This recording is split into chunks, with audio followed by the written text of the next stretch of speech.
Warren Buffett, dari puncak kekuasaan finansial ke masa kecil yang penuh perjuangan.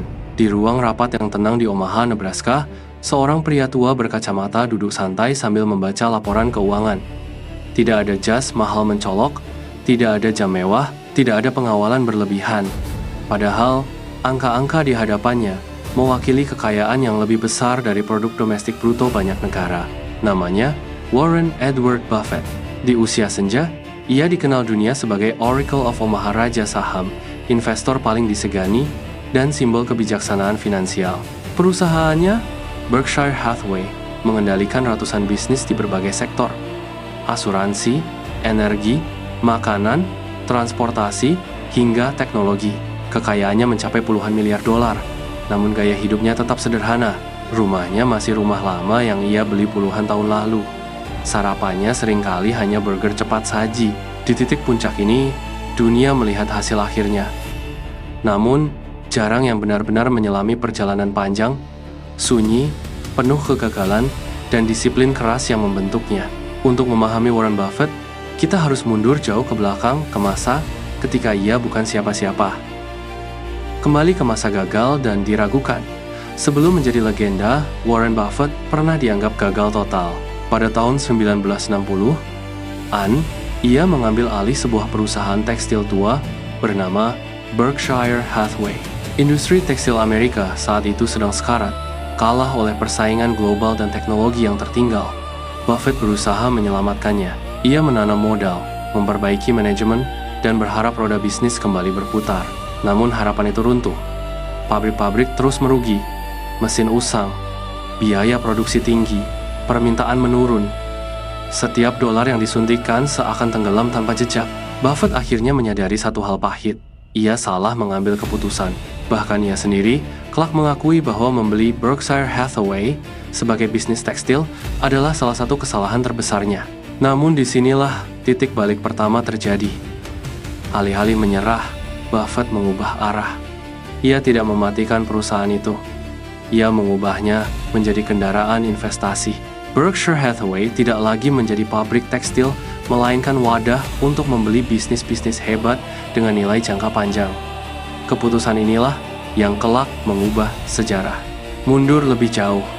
Awal mula seorang investor jauh sebelum kegagalan itu, Buffett sudah hidup dengan dunia angka di kepalanya. Ia lahir pada 30 Agustus 1930 di Omaha, di tengah masa sulit Amerika, depresi besar. Ayahnya, Howard Buffett, adalah seorang pialang saham sekaligus anggota Kongres AS. Ibunya, Leila Buffett, dikenal tegas dan disiplin. Kondisi ekonomi keluarga mereka bukan miskin, tetapi juga tidak berlebihan. Namun atmosfer rumah dipenuhi diskusi tentang uang, pasar, dan ketidakpastian ekonomi. Saat banyak orang dewasa panik kehilangan pekerjaan, Buffett kecil justru terobsesi pada satu pertanyaan. Mengapa uang bisa bertambah atau hilang? Sejak kecil, ia menunjukkan kecenderungan yang berbeda. Ia tidak suka mainan biasa. Ia lebih tertarik pada angka, perhitungan, dan laporan keuangan. Ia menghafal tabel perkalian bukan karena disuruh, tetapi karena menikmati polanya. Anak penjual permen yang menghitung masa depan. Di usia 6 tahun, Warren sudah berjualan permen dan minuman. Ia membeli dengan harga grosir dan menjual kembali dengan margin kecil. Ia menghitung laba satu persatu. Di usia 11 tahun, saat anak-anak lain sibuk bermain, Warren membeli saham pertamanya, Citi Service Preferred Stock. Harga saham itu sempat turun, membuatnya panik. Namun ia menahan diri, menunggu, hingga akhirnya menjual dengan keuntungan kecil. Pelajarannya sangat besar.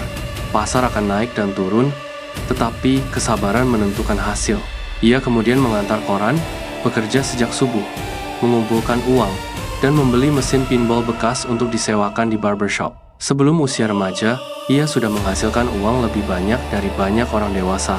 Yang menarik, ia tidak menghamburkan uangnya. Ia mencatat, menghitung, dan menabung. Uang baginya bukan alat konsumsi, melainkan benih. Buffett sempat masuk University of Pennsylvania, namun merasa tidak cocok. Ia pulang ke Omaha dan melanjutkan kuliah di University of Nebraska. lulus di usia 19 tahun. Ia melamar ke Harvard Business School dan ditolak. Penolakan itu menyakitkan. Namun, justru mengarahkannya ke jalan yang lebih tepat. Buffett masuk Columbia Business School, di mana ia bertemu sosok yang mengubah hidupnya, Benjamin Graham. Graham adalah bapak value investing, filsafat investasi berbasis nilai intrinsik, bukan spekulasi.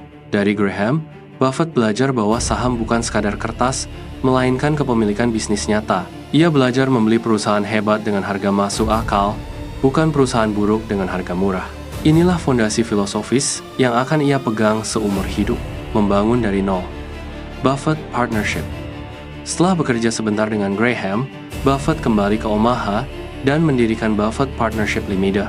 Dengan modal kecil dari keluarga dan teman dekat, ia bekerja tanpa henti, membaca laporan keuangan berjam-jam setiap hari. Ia menolak tren spekulatif. Ia fokus pada perusahaan yang dipahami secara mendalam. Namun perjalanan ini tidak selalu mulus. Beberapa investasinya gagal. Beberapa keputusan terbukti terlalu optimistis.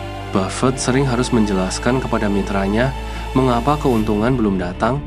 Tekanan itu nyata. Namun ia tetap berpegang pada prinsip, jika kamu tidak nyaman melihat investasimu turun 50%, kamu tidak pantas berada di pasar saham. Kesabaran itu terbayar. Selama bertahun-tahun, Buffett Partnership menghasilkan return luar biasa, jauh di atas pasar. Titik balik besar. Berkshire Hathaway. Ketika Buffett mengubah Berkshire Hathaway menjadi perusahaan investasi, ia membuat keputusan-keputusan krusial. Membeli Geico, perusahaan asuransi, mengakuisisi See's Candies, berinvestasi di Coca-Cola, American Express, dan kemudian Apple. Ia tidak hanya membeli bisnis. Ia membeli kepercayaan, manajemen, dan masa depan.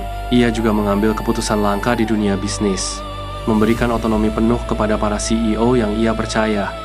Disiplin, kesabaran, dan visi jangka panjang menjadi senjatanya. Puncak kesuksesan dan dampaknya.